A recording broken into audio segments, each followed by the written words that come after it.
Mga kabalik, mga ka-mind shift, real talk muna tayo ngayong Pasko. Alam nyo tuwing December, parang fiesta ng pamimigay sa Pilipinas. Alam nyo may mga pamaskong handog, pamaskong bayong, Christmas package, kung ano-ano ang pangalan eh. At syempre hindi mawawala yung malaking sticker ng mukha ni Mayor na parang cover ng DVD noong 2005.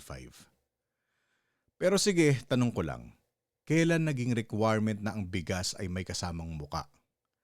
Kasi marami sa mga kababayan natin, lalo na sa laylayan, genuinely naniniwala na galing sa bulsa ng politiko ang mga pinamimigay na yan. Akala nila personal na kabutihan. Akala nila generosity. Akala nila, wow, ang bait ni Mayor. Mga kabalik, mga ka-mind shift, teka lang. Hindi galing sa bulsa nila yan. Galing yan sa bulsa nyo. Tax po ng taong bayan ang pinamimigay. Hindi charity, hindi regalo, hindi utang na loob. That is your money being returned to you. Minsan pa nga kulang eh. Kasi ito ang hindi alam ng marami. May allocated amount per family, halimbawa, allocated 10,000 pesos. Ang ibinigay sa inyo, 1,000 pesos worth na grocery. Minsan nga 500 pa nga. Tapos lalikahan yung sticker na parang billboard sa EDSA. Kung tutusin parang ganito ang nangyari. Ikaw ang nagbayad ng lechon, ikaw ang nagluto, pero nung Pasko, ipinagmalaki niya sa buong barangay na siya ang nagpalechon at ang binigay sa'yo, yung crispy na balat na isang piraso lang. Kaya ngayon habang papalapit ang eleksyon, ito naman ang script. Naalala niyo ba nung Pasko, nagbigay ako ng bayong. Mga kabalik, mga ka-mind chief, hindi siya nagbigay. Naglabas siya ng taxpayers' money at nilagay ang pangalan niya.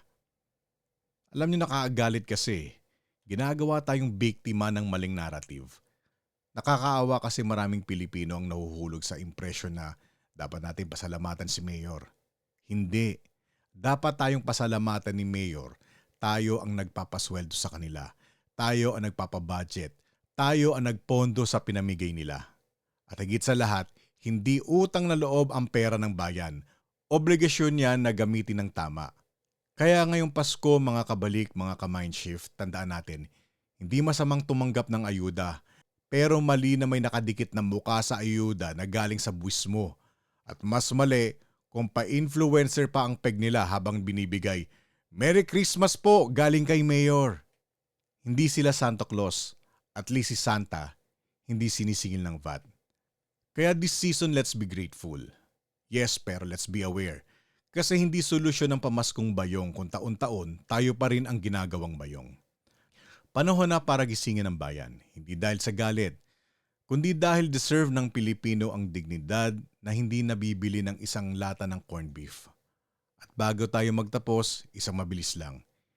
In behalf of Shift Network, Balik Values, Mind Shift at ng buong team, maligayang Pasko at masaganang bagong taon sa ating lahat. At mga kabalik, mga ka-mind shift, alam nyo, mas merry talaga ang Pasko kung hindi ginagamit ng politiko ang pera ng bayan para magpakyut.